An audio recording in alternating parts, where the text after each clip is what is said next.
Welcome back to the Donkey Vote podcast with Francis. Tobias. And George. These interviews will be focusing on the past careers of politicians before they entered Parliament. With a strong intention to our audience that anything is achievable no matter what you studied in university or college. If you like this sort of content, please make sure you like, subscribe, comment, and share with your friends. Also, we are on YouTube and Spotify, so make sure you follow us on those platforms. Make sure to follow us on Instagram as well to keep updated with the latest episodes and reels that we release. Enjoy the interview. And today we are joined by an ACT Member of Parliament, Nicole Lawder from Brindabella, correct me if I'm wrong there, in the southern That is part of the correct. in this ACT. So, Nicole, thank you for joining us today. My pleasure. Yes. So just for our audience out there who may not know entirely lot about yourself and about your electorate that you represent, Brindabella, can you give us a little bit of a description of it just before we get into the questions? Brindabella is one of 5 electorates in the ACT local parliament. It's the southernmost area encompassing Tuggeranong, the sort of region of Tuggeranong. And in the local Aboriginal language, Tuggeranong means cold plain. So it gives you an idea. It's pretty chilly down here in Tuggeranong, but it's very beautiful as well. You've got views of the mountains. So you've got, you can see the snow on the mountains in the winter, for example. It's a bit of an older area of Canberra, is wide streets, lots of detached housing, big blocks, built very much for the car, unlike newer suburbs these days.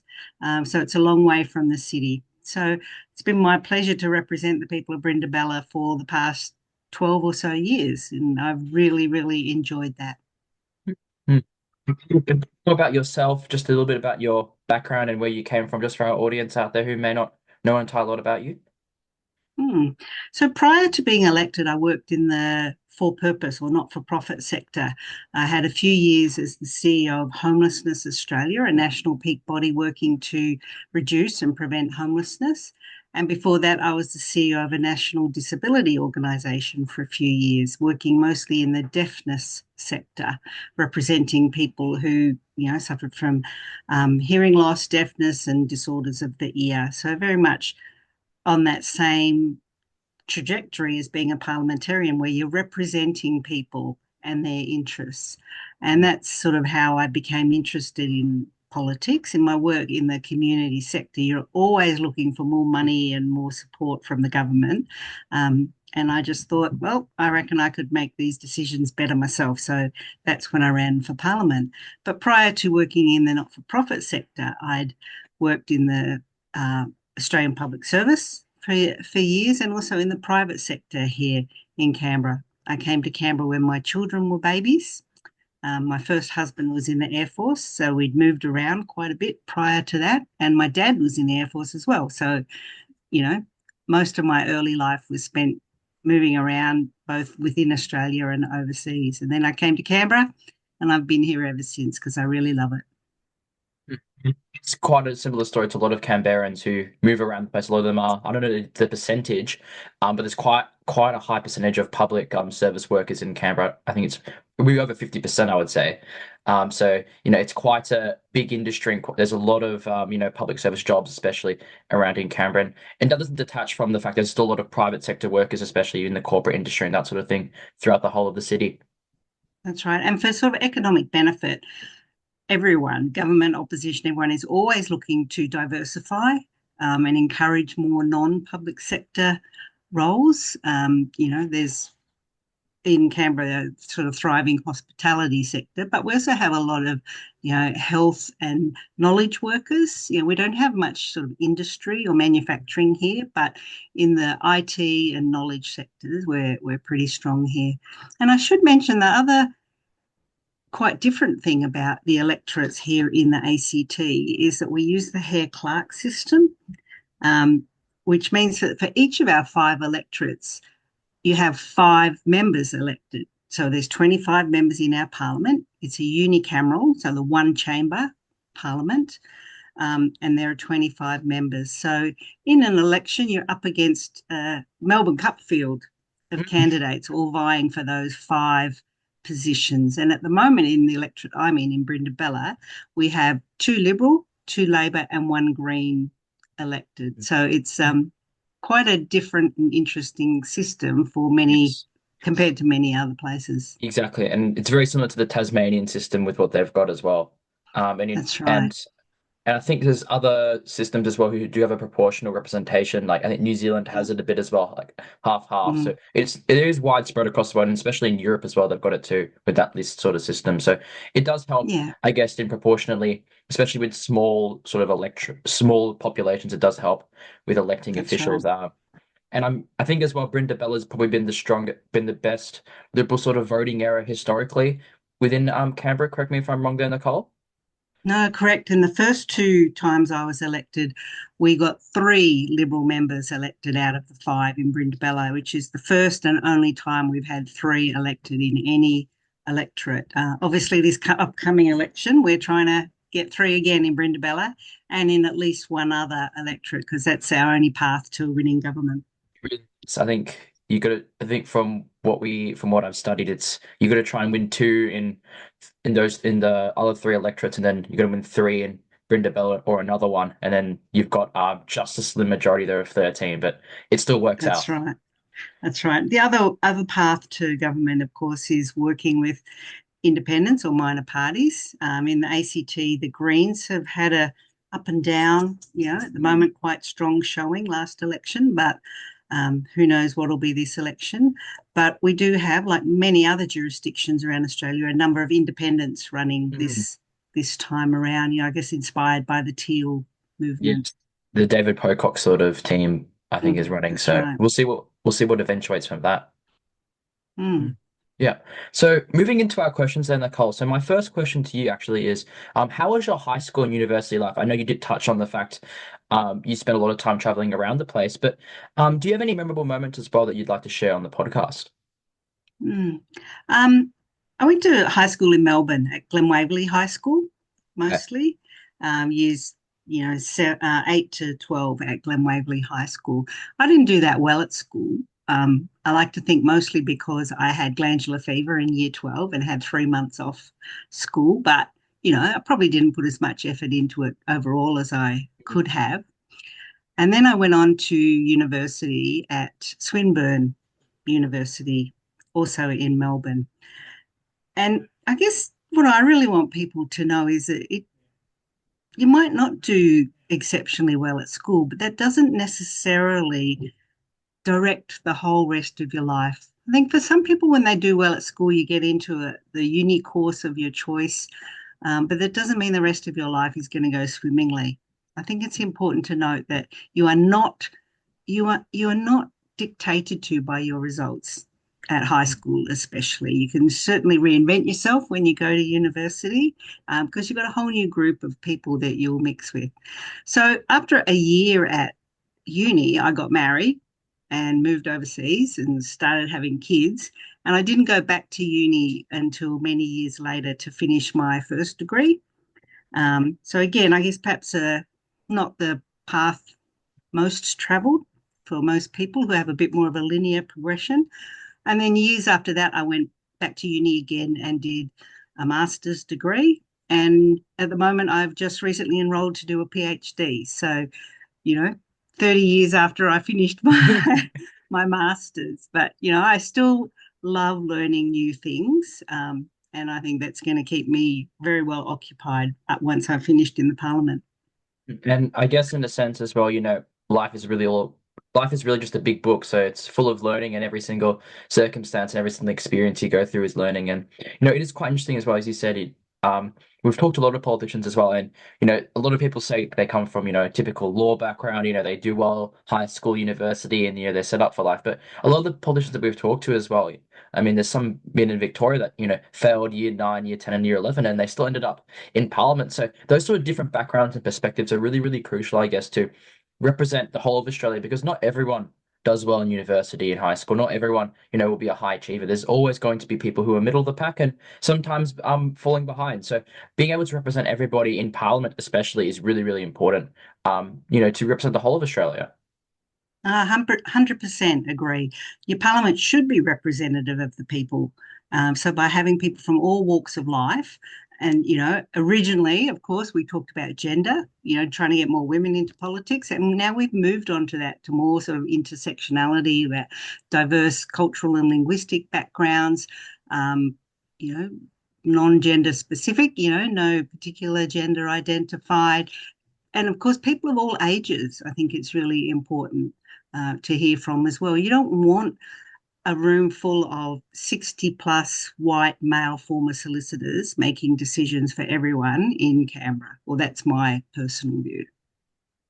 It doesn't represent, as you said, it doesn't represent the whole of Australia, and they'll have different experiences compared to maybe the typical Australian. So it just doesn't necessarily represent what the country needs, and I guess what we need into the future. Absolutely. And that's why, in the ACT we've been doing pretty well in terms of diversity in our parliament. I think we were the first parliament in Australia to have more than 50% women elected. Mm. Um, so that's a really positive thing for us, and we've still maintained that over the years. In Labor and the Greens case, they have quotas. In the Liberal Party, we don't, but we've still managed to have pretty good representation, unlike federally. But locally in the ACT, we've been doing really well on the representation of women. So, for example, recently we've had the leader of the opposition for the Canberra Liberals is a woman, the deputy leader is a woman, and I was the whip as a woman. It's sort of the three major roles within our parliamentary party, all taken by women. And I think Elizabeth Lee, who is the leader of the opposition, she's one of the first leader of the oppositions, or leader of a major party in Australia of Asian descent as well.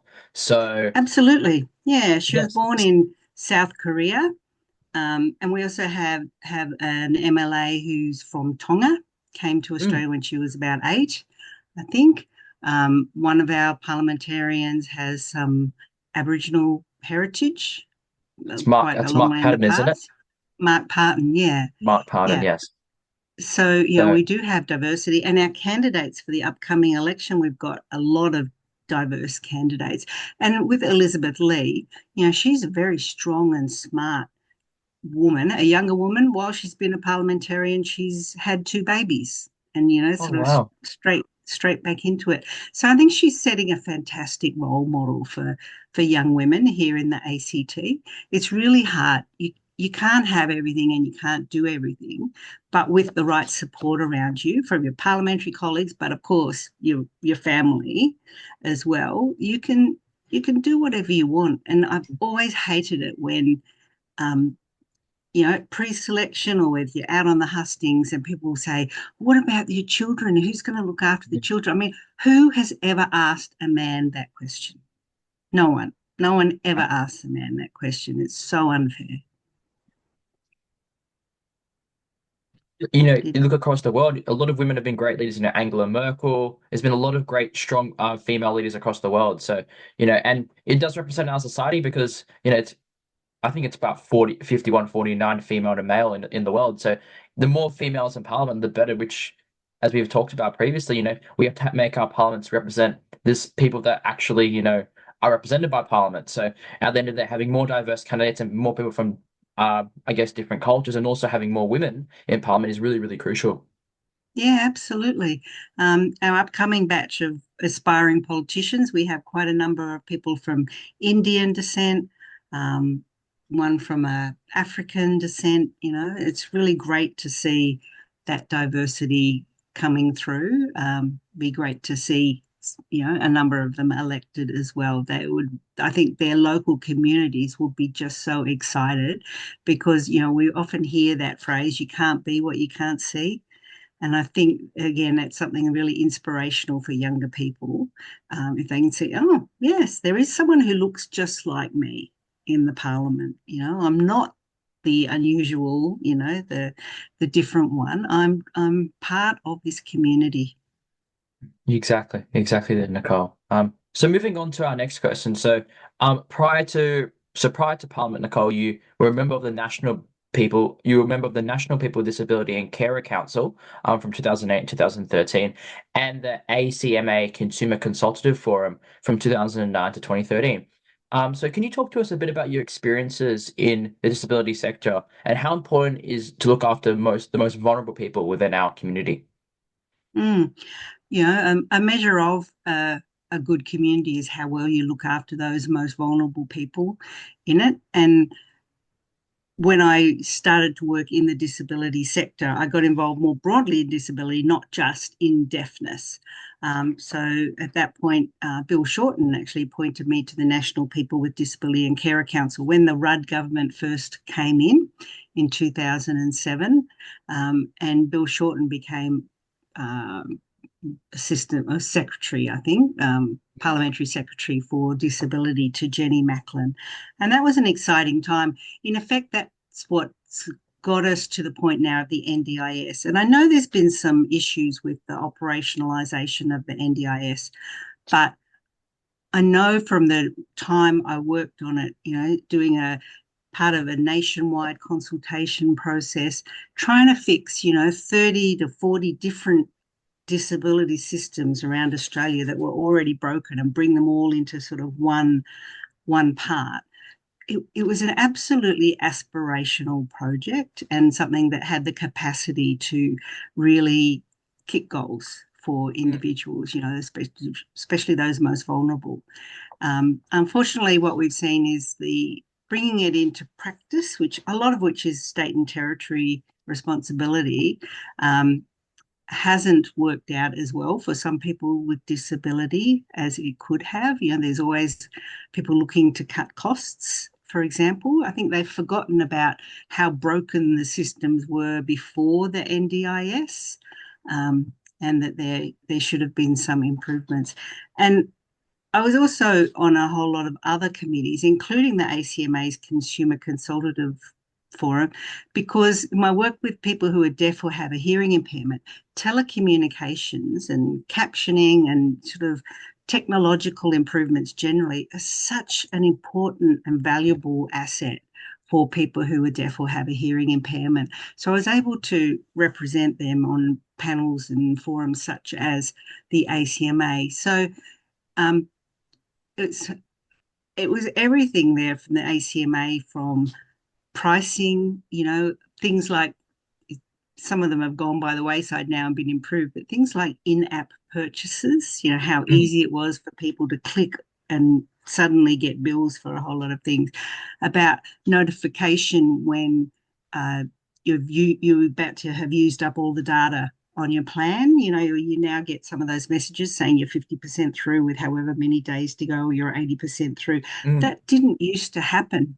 You would just suddenly start accruing much higher rates to use your internet packages. So there's some of the things that over the time I was involved in working on and representing the consumer view. There were people on that forum from the mm, service providers, the telcos as yeah. well. And as you can imagine, they have a different view of how things should work. But, for people who are already struggling, they may be on a disability pension or a single parent pension, for example, those types of bills and bill shock are something that were just, really devastating for them. And as you said, going to the council and bringing that sort of different perspective is really important because at the end of the day, we can't just have all telcos representing these sort of being on these councils. You've got to have different sort of perspectives, and it's quite interesting as well that you were part of that NDIS sort of process and amalgamating all those state disability schemes into one scheme. And as you were saying, at the end of the day, there is still heaps of problems with the NDIS, but it's still a very, very important scheme. And as you were saying, a lot of state governments were cutting budgets with it. So if if you can't necessarily fund the NDIS, how do you expect it, I guess, to run very well and deliver those sort of great outcomes for people? Mm, mm. It's not a cheap program, but it, on the other hand, how can you put a price on someone's life and their participation in everyday life? The overriding goal of providing people with disability with choice and control, I think, was an absolutely admirable goal, and I think we've still got a way to go. And as with not to have a go at anyone, but with almost any government program, you do get some people who rort the system.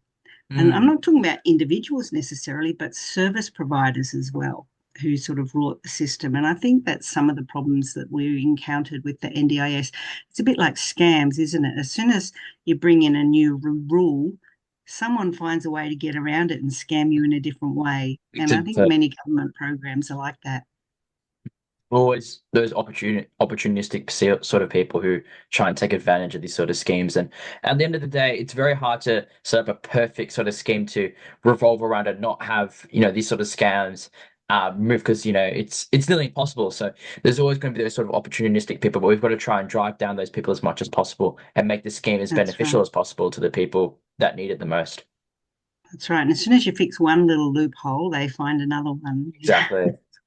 It's a never-ending cycle. Mm. Mm. So moving on now to our next question then, Nicole. So additionally, you also did serve as the CEO of Homelessness Australia and the Deafness Forum of Australia. What sort of initiatives did you undertake in these roles? And in your opinion, what makes an effective CEO? Mm.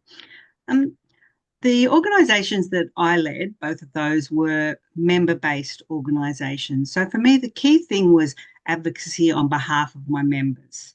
Um, and as a CEO, you're there to implement the strategic direction of the board. And that's, the important thing to do. You're not necessarily coming up with all of the ideas and strategies yourself, because that's why you have board members, in my case, who are drawn from that membership with lived experience, for example.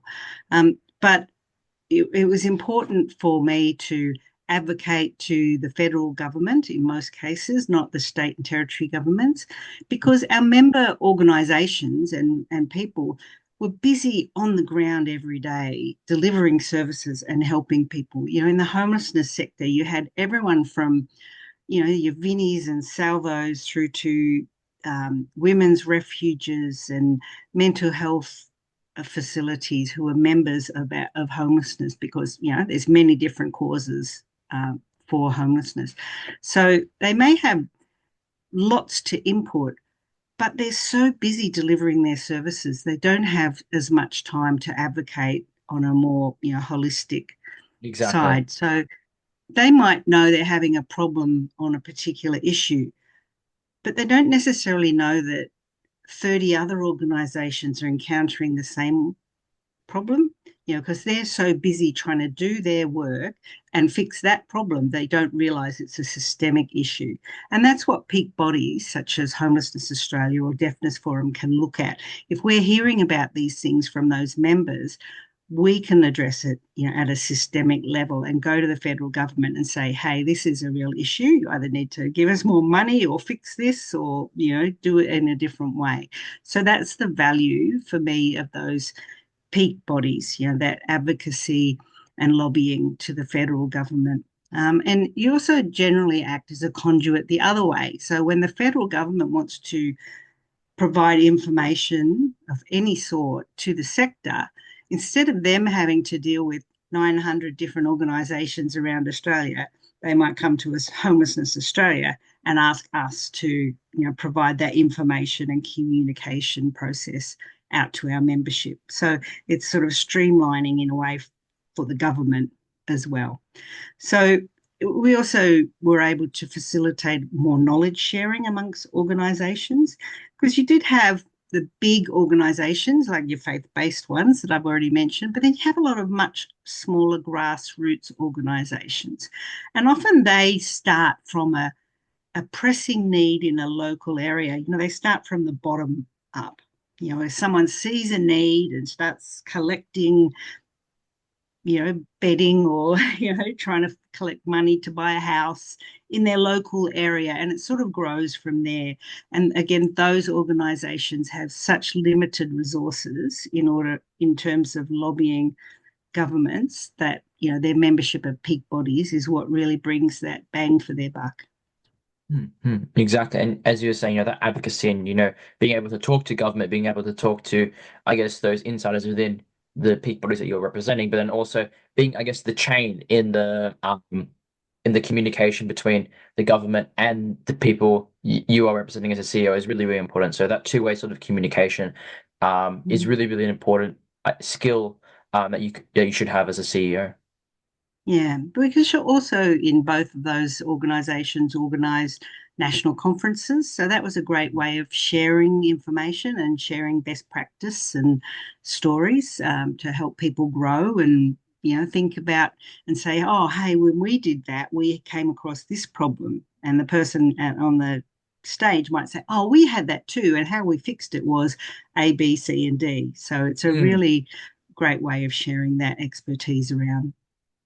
Exactly. And as we said, everyone has different experiences and perspectives on certain issues. So being able to bring different sorts of people to the table and advocate for their different issues that they want to address is really important in that sort of scenario. So being a facilitative CEO and sharing around the views and perspectives and giving people time to Mm. express their concerns is really, really crucial.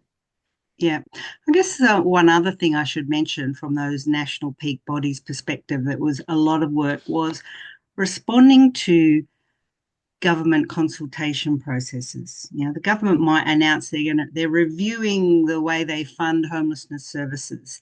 So, your organisation might collect and collate information and put together a sector response to that particular program. And there are these types of consultations happening all the time. It could be a telecommunications company saying, oh, we're going to review our pricing structure. So from a disability perspective, or disability organisations think, oh, this may have an impact on our members, we should put in a submission. So across a whole range of different areas, health and mental health and housing and homelessness and domestic and family violence and gambling and harm Mm. reduction across the board, justice, access to justice, in terms of for deaf people, how can they get justice if they can't hear what's going on in a courtroom? How can they serve on a jury, of their peers if they don't have accessibility provided? So, across the board of our whole society, there's consultations going on, and peak bodies spend a lot of time preparing submissions to those types of consultations. The worst part of it, in my experience, is that many government departments tend to push out a consultation on somewhere in the first 2 weeks of December, and then they sort of wash their hands and go, oh, done, I can go off for Christmas holidays with, my work here is finished, and I'll come back in late January and I'll have all these submissions. Not really thinking that these community groups and not-for-profit organisations often run on the smell of an oily rag. They have people who want to take school holidays with their own children, and it's really difficult for them to answer 4, 5, 6, 7, 10, consultation requests over what is basically the summer holiday for most other people. It's really, really unfair, and I think it should be banned. Really, really is unfair in those sort of circumstances then, Nicole. So I do get where you're coming from there. So moving on to our next question then. I guess this is quite a personal question for you, Nicole, seeing as you are retiring in the upcoming state election. But in your last 11 years in the ACT Parliament, what has been some of the most outstanding moments that you've been able to achieve? And you don't have to say this, you don't have to say that if you don't want to, but do you have any personal regrets from your 11 years in Parliament? Um, well, I guess I'll start in a way with a regret. I don't have many regrets because I've always worked to try and do the best that I can. And if you're trying your very hardest, you can't have regrets about that. But unfortunately for me, in nearly 12 years, I've been in opposition that entire time. So when you're in opposition, you never really get to achieve the big picture changes that you went into politics hoping to drive the Achieve. change for. Mm. So I guess that's the regret in a way. You can still get achievements for individuals and organisations from opposition, but it's not those systemic changes, the policy changes that you might have hoped for. So obviously, coming from disability and then homelessness, there are issues in those areas that I was really keen to see, and the government at the time didn't want to hear about them because they don't like someone from opposition telling them how they should do these things. So I guess what I love about being a local member is getting small wins for members of my community. for most people, contacting their local politician is not something that pops into their head very Exactly. often. It's often when they've had a problem for a very long time and they just know in their mind that it's not right, that, it should be fixed. Someone should take responsibility for it. So often people come to a politician quite a long way down the path to get resolution to something. And if you can help someone with that something's been bugging them for months or even years, I find that really satisfying. It has made a difference to their lives. And it could be anything from, I guess, uh, was one of my first examples when I was first elected. A young man wrote to me and he had epilepsy. Mm, He was only 18, and because of his severe epilepsy, he was unable to get a driver's license. He lived at home with his parents. So he had trouble getting 100 points of ID because he didn't have a driver's license. He didn't have a passport. He didn't have electricity bills in his name because he lived with his parents. So all of these mm, things he had trouble getting the 100 points. He could get a proof of age card from the government, but the proof of age card didn't have a photo on. So he was really lacking the photo ID component of the 100 points. So over the course of a lot of consultation back and forth with the ACT Attorney General, I got them to agree that for a very small extra fee, you could have a photo included on the proof of age card. So for that young man, that was a really important step mm, for him. But it also helps people with a range of other medical conditions, which means they can't have a license, for example. And not everyone's gone overseas to have a passport, as another exactly. example. And older people who may have had to give up their driver's license, for example. So I think it's, not something you hear about very often, but for some people, it's so important to get Mm, they seem like minor changes, but they are exactly. something that can be life changing for some It, people. it So really can be. anything from getting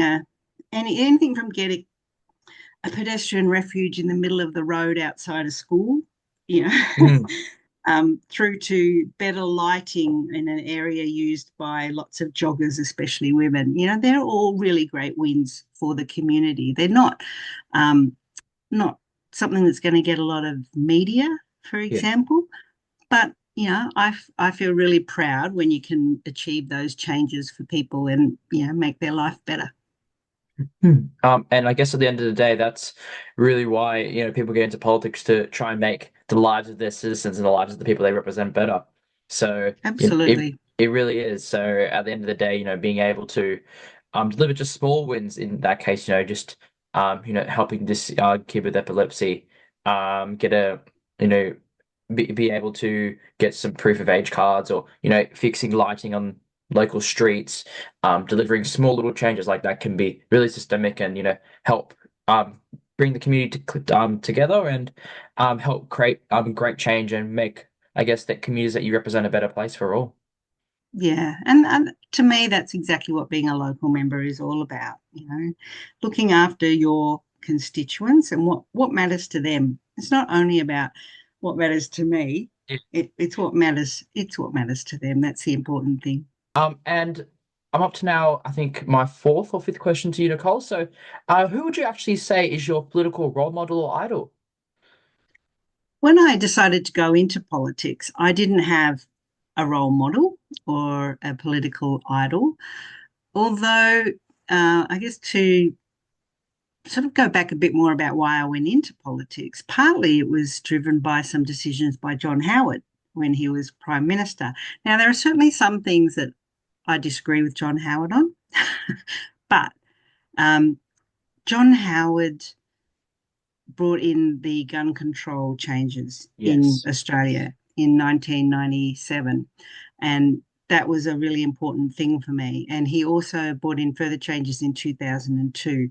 After 1997, it was in response to the Port Arthur shooting. And in 2002, it was in response to a shooting at Monash University where two people died and five were injured, maybe before you were born. That was But about 4 years before I was born in 2006. So Yeah, I don't want to that's make you right. feel old, Nicole, but I was 6 years old when you first got. I was about 6, 7 years old when you first got elected. So There you to go. ACT. So John Howard changed the gun laws after the shooting at Monash because the shooter at Monash had a semi-automatic pistol. And it was really impactful for me because my brother was one of the people who was shot at Monash Oh University. wow. And it just made me think a lot about gun control. Because as someone who is from a sort of liberal leaning family, I'm a big believer in personal choice and accountability, personal responsibility, not the government being in charge of everything and telling you how everything should go. I don't like that. But in some cases, and gun control is a really great example, there's a tipping point where the government must step in for the greater good. And if you compare the trajectory of mass shootings in Australia compared to the US since that time, since those gun control laws in Australia, you will see what an immense difference it has made here in Australia. Sometimes it seems like not a day goes past in the US without us hearing about some shooting. It's just horrific. And it's difficult, I think, for us to understand the lack of political will to make a change there. So for me, I really admired John Howard's decisions on that. Under our constitution, gun control is a state and territory issue. So John Howard had to have all of the states and territories come to the party with him. And of course, at that time, they were in a coalition with the Country Party as well, who, lots of farmers and rural Mm. landholders, for example, who weren't necessarily in favour of the gun control laws. But he got everyone on the same page. And of course, it was hugely popular with the general population as well, which I guess helped get it over the line. So that was one of the drivers for me, admiring John Howard. And also at that time, um, when my brother was in hospital, he was shot twice, and still has permanent injuries as a result of being shot twice. As makes a bit of sense, doesn't it? Um, but one night at the hospital, I thought to myself, if that was me in there and I died, what would people say about me at my funeral? What differences have I made? And that's when I decided to leave the public service and I went into the community sector, into homelessness and disability. So it was a long path. And then, as I've already said, over time, I thought, I'm going to get into politics to make some of these decisions myself, because my parents had brought me up to think if you're not part of the solution, then you're part of the problem. You can't just complain about things incessantly. You've got to try and be part of the way to fix them. So that was sort of my pathway into politics. So that's in one regard, John Howard was a bit of an influence in that way. But once I got a bit more involved in politics, I really admire Kate Carnell, who was a former chief Mm. minister in the ACT. She was known as Can Do Kate because she just used to get things done.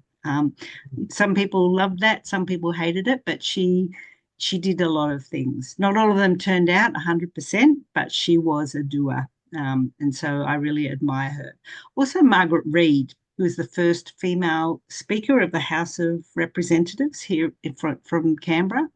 And we still see her around the traps here in Canberra. So, they were an inspiration to me as I was starting in politics. But before I got into politics, I'd never really given them much thought, I must say. But I Mm. just wanted to be part of the solution rather than part of the problem. Exactly. And I guess in a sense as well, trying to maybe emulate a politician maybe at a certain time is not always the best case scenario because at that certain time, I guess politicians are like a past politician may have good been good in say with Kate Cornell maybe in the 90s and 80s, but I guess now in 2024 maybe some of her policies may be different. And I guess some of the things that she did then may not be relevant to what you should be doing now. So I guess being your own sort of politician and being able to represent the community at your given time is really important. And having those sort of role models and idols is great, but you don't want to try and emulate what someone did in the past. Yeah, absolutely. And, in that respect, like you can't be stuck in the past. And I know for our party, has its roots back to the World War II, where Robert Menzies, who became Australia's longest serving Prime Minister. And in 1942, Robert Menzies, it was before I was born as well, just make sure you know that. Robert Menzies gave a seminal speech about the forgotten people, those people who we have been lost for political parties. And Robert Menzies outlined his vision for a free and prosperous Australia where people could get ahead through education and hard work. And at that time, when he was speaking, Australians were fighting in the Pacific. It was hard to envisage a free and prosperous Australia, let alone the world at that time. So I really admire that, and I still believe in that ideology.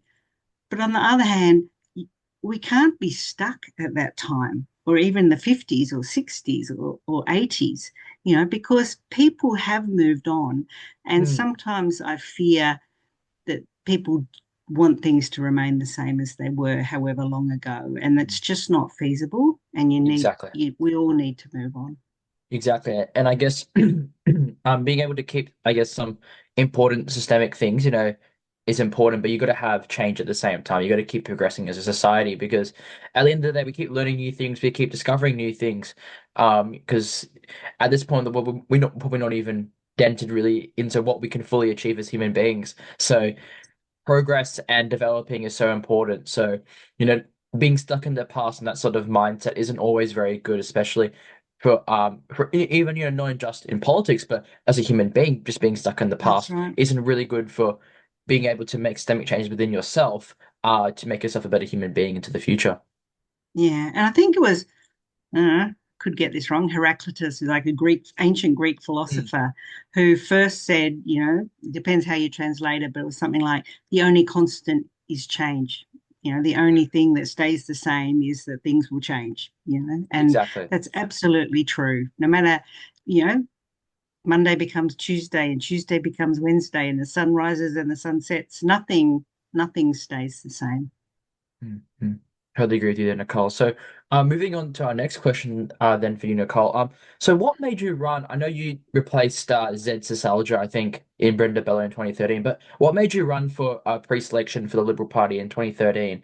And I think you did touch on this a bit as well, but more broadly speaking, like what made you join the Liberal Party as opposed to other political parties within Australia? Mm. So um, I approached the Liberal Party when I was thinking about politics in about 2010. And the reason for that was that I, uh, I believe in strong economic management, fiscal responsibility. And given my interest in social justice issues and looking after the vulnerable in our community, I believe that unless you're managing your budgetary pressures well, you don't have the money to spend where it's most needed.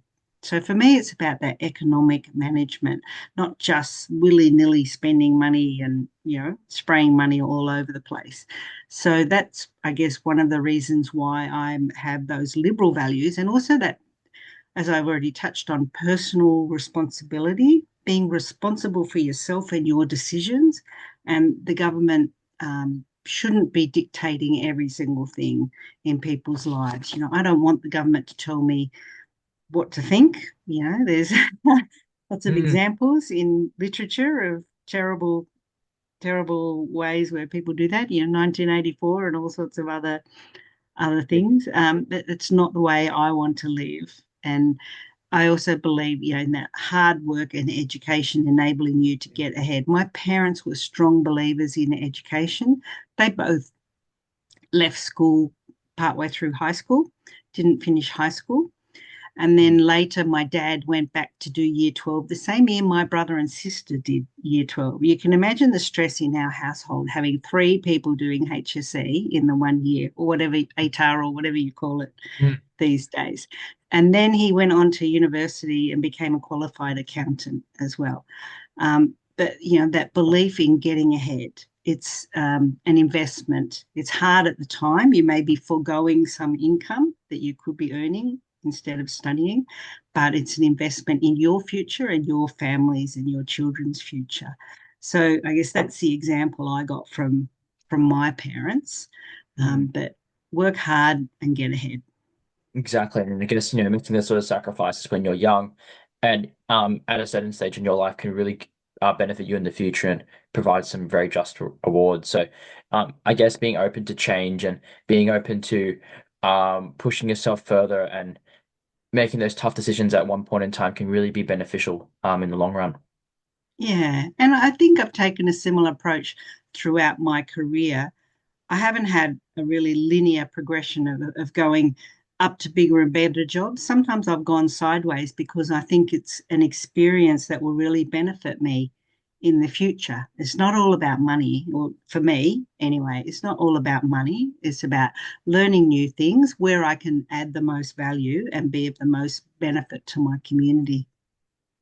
Exactly, exactly, Nicole. So moving on then to our final question for you, Nicole. I do appreciate you coming on the podcast again. But finally, what's some of advice you'd give to students in 2024, especially those who now would have been started at university and high school?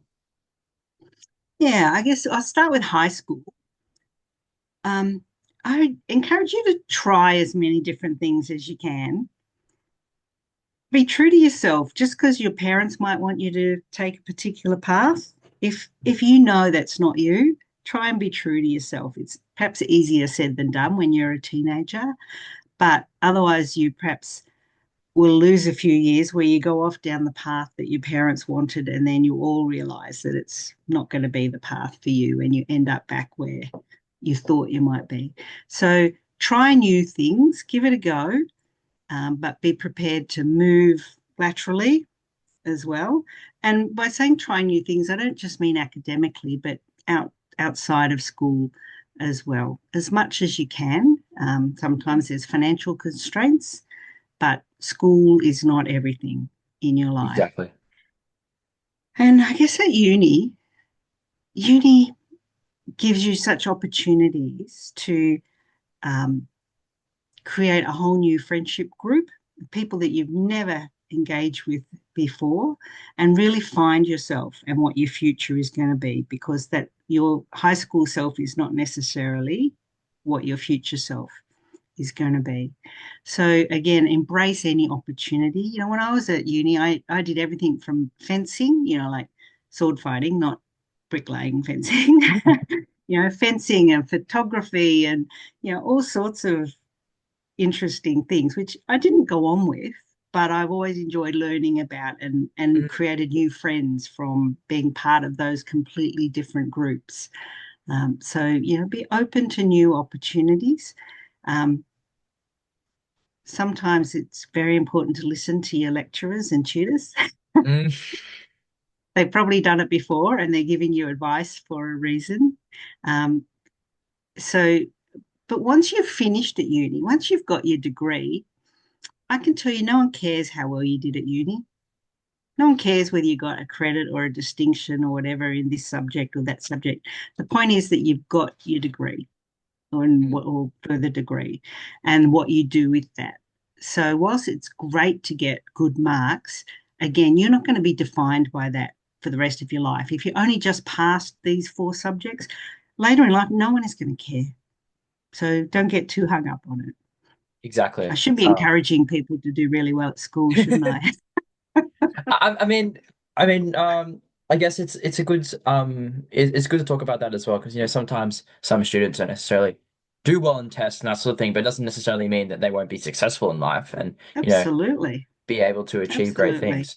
Do So the best you can. exactly, achieve your personal best, as they always say when I was Yeah, going to high school. If you achieve your personal best, that's all you can really wish for at the end of the day. absolutely. Yeah, so those are all our questions then for you, Nicole. I do appreciate you again coming on the podcast and speaking to us as the first ACT member of Parliament to come and speak to us. I do appreciate it. You're creating history as well on the Don't Give Up Political podcast. So thank you again, and thank you again for sparing some time and speaking to us about your career before politics and a bit about your time in Parliament as you're retiring and some advice you give to students who are starting university and high school. Great. It was lovely to chat with you. Thanks for your Yes, no, time.